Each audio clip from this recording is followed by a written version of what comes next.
Hello दोस्तों, तो कैसे हैं आप लोग। तो इस वीडियो में हम जानेंगे number of moles, number of atoms और नंबर ऑफ मॉलिक्यूल्स कैसे निकालते हैं। अगर इस वीडियो को आपने समझ लिया ना, तो ये बेसिक चीजें जो है आपको समझ में आने लगेंगी कि आखिर ये सॉल्व कैसे होता है। ओके, सो आई होप कि मैं जो भी समझाऊंगा आपको समझ में आए। और मैं गारंटी देता हूं कि अगर आप इस वीडियो को अच्छे से समझ लें, अच्छे से देख लें, तो आपको कोई दिक्कत नहीं आएगी। ठीक है, so let's begin with this. देखिए, सबसे पहले हमें समझना पड़ेगा। क्या समझना है? सबसे पहले हमें 1 डजन एंड 12 बनानास। सर इससे इससे क्या फायदा होगा? बस आपको सुनना है मैं क्या बोलने जा रहा हूं। देखो, 1 डजन में कितने बनानास होते हैं? 12 बनानास होते हैं, ये आपको पता है। जी सर। अगर हम 2 डजन लें तो कितने बनाना होंगे? 24 बनानास होंगे। ये क्लियर है आपको? ओके। अगर हम 1 मोल लें, 1 मोल, अब मोल पे आते हैं। अगर हम 1 मोल की बात करें तो 1 मोल की वैल्यू क्या है? 6.022 मल्टीप्लाई 10⁻23। इतनी समझ में आई। अगर हम इसको नंबर्स में निकालें तो इतनी होती है, मतलब 6022 पे 21 आप क्या कर देंगे? जीरोस रख देंगे, तो इतनी मोल की वैल्यू होती है। तो आप कह सकते हो, अगर किसी केले वाले को बोलो कि 1 मोल ऑफ केला दे दो, तो वो कितनी केला देगा आपको? इतनी इतनी। हालांकि उसके पास होगी नहीं उतनी, तो इतनी उनको उसको केले देनी पड़ेगी। ठीक है, इतना केला उसको देना पड़ेगा। तो 1 मोल की कितनी वैल्यू हो गई आपकी? इतनी। इतना समझ में आया? नंबर्स में इतनी, और बाकी आप पावर्स में लिखना चाहे तो इतनी लिख लीजिए। आगे देखते हैं। दूसरी चीज जो है, 1 mole is equal to molar mass होता है। मोलार मास ऑफ क्या, ये समझेंगे। सबसे पहले आपको ये ध्यान में रखना है, 1 mole is equal to molar mass होता है। इतना समझ में आया। अब देखते हैं कि सर मोलार मास क्या होता है, क्योंकि 1 मोल तो हमें समझ में आ गया कितनी वैल्यू होती है। ठीक है, is equal to molar mass. Molar mass क्या होता है? देखो, मोलार मास आपका होता है ये क्या है अब देखते हैं। कार्बन, सोडियम, ऑक्सीजन और नाइट्रोजन है ये। ठीक है, इसका आप ले लो क्या? Atomic mass. ये जो भी मैंने लिखा है ना, जैसे सी का 12, सोडियम का 23, इसके बाद ऑक्सीजन का 16, नाइट्रोजन का 14, ये सब क्या है? आपका एटॉमिक मास है। इतना समझ में आया? जब हम इसमें एटॉमिक मास में ग्राम लगा देंगे ना, ग्राम, सर आप जब ग्राम लगा दोगे ना इसमें, तो ये क्या बन जाएगा? Molar mass. इतना समझ में आया? ठीक है, उसी एटॉमिक मास में जब आप ग्राम लगा दोगे तो वो क्या हो जाएगा? Molar mass. और देखो Na, जो हम वैल्यू देख रहे हैं ना, इसको हम Na से भी डिनोट करते हैं। तो सर ये Na क्या है? ये आपका नंबर ऑफ एवोगैड्रोस कहते हैं, नंबर ऑफ एवोगैड्रोस जिन्होंने ये दिया है उसी के नाम से है ये। बस इतना आपको याद रखना है। इसको मैं फिलहाल इरेज कर देता हूं। ठीक है, अभी थोड़ा इस पे फोकस करते हैं। तो मैंने कहा था अभी कि जो मोलार मास होता है वो किसी भी एलिमेंट को ले लीजिए और उसका जो एटॉमिक मास होगा, एटॉमिक मास को जब आप ग्राम में लिखोगे तो क्या बन जाएगा? Molar mass. अगर हम बात करें इसको ध्यान में रखते हुए, अगर बात करें 1 मोल ऑफ कार्बन, ठीक है, 1 मोल ऑफ कार्बन कितना हो जाएगा सर आपका? देख लीजिए 12 ग्राम। कोई दिक्कत? अगर आपसे ये कहा गया है ना कि 1 mole is equal to molar mass है, ठीक है, अगर 1 mole is equal to molar mass है तो मोलार मास आपका ये चीज है, ये है, ये है। अगर आप, मैंने कार्बन का ले लिया तो आप ये बोल सकते हैं, आप ये बोल सकते हैं 1 मोल ऑफ सोडियम कितना हो गया? 1 मोल ऑफ सोडियम देख लीजिए 14 ग्राम। कोई दिक्कत? सॉरी 23 ग्राम। अगर आप ऑक्सीजन का लेना चाहें, 1 मोल ऑफ ऑक्सीजन कितना हो जाएगा आपका?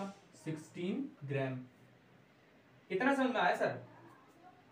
तो क्या हमें ध्यान में रखना है कि 1 मोल ऑफ किसी भी एलिमेंट का बारे में बताया जाएगा तो आप उसका एटॉमिक मास लिख देना है। एटॉमिक मास, वो भी ग्राम में। अगर आप उसको ग्राम में लिख देते हो तो वो क्या बन जाएगा आपका? एटॉमिक मास, मोलार मास बन जाएगा। क्लियर? अब देखते हैं आगे। तो चलिए अब हम फॉर्मूला देख लेते हैं। पहला फॉर्मूला क्या है? नंबर ऑफ मोल्स जब आपको निकालना है तो आप number of moles is equal to लिखोगे given mass upon molar mass. Okay, given mass upon molar mass, ये आपको लिखना है। तो नंबर ऑफ मोल्स निकालने के लिए आपके पास मास होना चाहिए जो कि दिया हुआ होगा, और उसका जिसका निकालने के लिए कहा है उसका मोलार मास आप निकाल दोगे। ठीक है, नंबर ऑफ मोल्स को आप स्मॉल n से डिनोट कर सकते हैं, गिवन मास को आप m से, और मोलार मास को आप कैपिटल M से। ठीक है, स्मॉल m कैपिटल M, समझ गए होंगे आप। ठीक है, ये चीज है, ये चीज है, और ये चीज है। इतना समझ में आया। अगर आपको नंबर ऑफ मॉलिक्यूल्स या एटम निकालना हो, दोनों के लिए है, चाहे आप नंबर ऑफ मॉलिक्यूल निकालना चाहो या नंबर ऑफ एटम निकालना चाहो, तो आप क्या करोगे, गिवन मास अपॉन मोलार मास और Na मल्टीप्लाई Na का यूज करोगे। तो गिवन मास अपॉन मोलार मास को आप क्या लिख सकते हो सर, आप लिख सकते हैं, आप इसको m स्मॉल m ये लिख सकते हैं, या फिर डायरेक्टली आप n लिख दीजिए। Na का सर मतलब होता है, Na का मतलब होता है आपका ये वैल्यू, आपको मैंने बताया था पीछे। ठीक है, ये वैल्यू होती है सर। आपने देखो मैंने इस पूरे को ना सिर्फ n लिखा है, क्यों सर, क्यों? यहाँ पे देखिए सर, मैंने क्या कहा कि इस पूरे को आप n मान सकते हो, तो n इज इक्वल टू ये होता है। देखिए जरूरी नहीं है कईयों को समझ में आ गया होगा, जिसको समझ में नहीं आया ना कोई बात नहीं, आप इसमें ही पुट कर लेना वैल्यू। ठीक है, गिवन मास मोलार मास रख देना और Na की वैल्यू यहाँ पे रख देना, मतलब इस तरीके से लिख देना यार, गिवन मास अपॉन मोलार मास मल्टीप्लाई Na क्या है सर, Na आपको 6.22 10⁻23 ये है। ठीक है, तो आप Na की जगह पे ये रख देना और गिवन मास और मोलार मास रख देना, तो आप क्या निकल जाएगा, नंबर ऑफ एटम निकालना होगा तो नंबर ऑफ एटम निकल जाएगा, और नंबर ऑफ मॉलिक्यूल निकालना होगा तो नंबर ऑफ मॉलिक्यूल निकल जाएगा। कोई दिक्कत इसमें नहीं ना, नहीं ना। वो क्वेश्चन में ही बोलेगा सर आपको कि नंबर ऑफ मॉलिक्यूल निकालिए, नंबर ऑफ एटम्स निकालिए, तो आपको ये रख देना है। क्वेश्चन में ही बोलेगा आपको कि नंबर ऑफ मोल्स कितने होंगे, तो आपको ये रख देना है। अब हम इस पे क्वेश्चंस देख लेते हैं। ओके चलिए, तो चलिए इसे क्वेश्चन नंबर 1 है हमारा। क्या कह रहा है, calculate number of moles in 46 gram of sodium. Okay, calculate number of moles in 46 gram of sodium, ये कह रहा है। तो सर क्या पूछ रहा है आपको, नंबर ऑफ मोल्स पूछ रहा है, तो पहले आप नंबर ऑफ मोल्स लिख लीजिए। अच्छा मैं शॉर्ट में लिख देता हूं, ऐसे लिख सकता हूं ना मैं, नंबर ऑफ मोल्स, ठीक है, इज इक्वल टू क्या है, गिवन मास, ऐसे लिख लो गिवन मास, और क्या है, मोलार मास। ये फॉर्मूला है, मैंने शॉर्ट में लिख दिया, गिवन मास और मोलार मास। ओके अच्छा, तो चलिए गिवन मास कितना है सर, कैसे पता चलेगा कौन सा गिवन मास है। देखिए जब ऐसा लिखा रहेगा ना 46 ग्राम ऑफ समथिंग, ठीक है, तो आपको समझ जाना है कि वो हमारा गिवन मास, तो ये हमारा गिवन मास है। Is it clear. Molar mass क्या होगा, मैंने आपको बताया था मोलार मास क्या होगा, मोलार मास, मोलार मास किसका है सर, सोडियम का, तो सोडियम Na होता है सर, Na, इसका एटॉमिक मास कितना होता है 23, तो उसी में आप ग्राम लगा दो सर, सिंपल। ठीक है, कैसे पता चला मुझे, यहां दिया है सोडियम, सोडियम को Na बोलते हैं सर, Na का एटॉमिक मास कितना होता है 23, उसमें ग्राम लगा दो तो क्या बन जाता है वो, मोलार मास। और जो आपका 46 ग्राम ऑफ समथिंग दिया रहेगा ना, मतलब ऐसे दिया रहेगा 32 gram of sodium, 46 gram of carbon dioxide, 27 gram of something, ठीक है, इस तरीके से आपको दिया रहेगा, तो आपको समझ जाना है ऑफ से पहले जो होगा ना सर, ऑफ से पहले जो भी होगा वो आपको क्या होगा, गिवन मास। इतना क्लियर, बस यहां से यहां तक फोकस करना है आपको। ठीक है, मतलब ऐसे ही होगा, 23 ग्राम ऑफ सोडियम हो सकता है, या फिर 1 ग्राम ऑफ कार्बन डाइऑक्साइड हो सकता है, कुछ भी होगा ना, सबका आपको ऑफ से पहले का देखना है क्या लिखा है, वो आपको क्या हो जाएगा, गिवन मास। और ऑफ के बाद का जो हो जाएगा सोडियम, उसका आपको एटॉमिक मास फाइंड कर लेना है, उसमें ग्राम लगा देना है। क्लियर। ओके, सो नेक्स्ट देखते हैं, अब देखते हैं सर आगे। तो मोलार मास कितना है सर, 23 ग्राम, राइट, क्रॉस कर दीजिए, ग्राम से ग्राम कट गया, ये कितना हो गया सर, 2 मोल्स, 2 निकल गया ना सर, तो 2 मोल्स आपका आंसर निकल गया। Next, calculate number of moles in 7.2 gram of carbon, 7.2 gram of carbon में निकालना है आपका अब देखते हैं कैसे निकालेंगे इसको। निकालेंगे इसको, सेम चीज आपको लिख देनी है, नंबर ऑफ मोल्स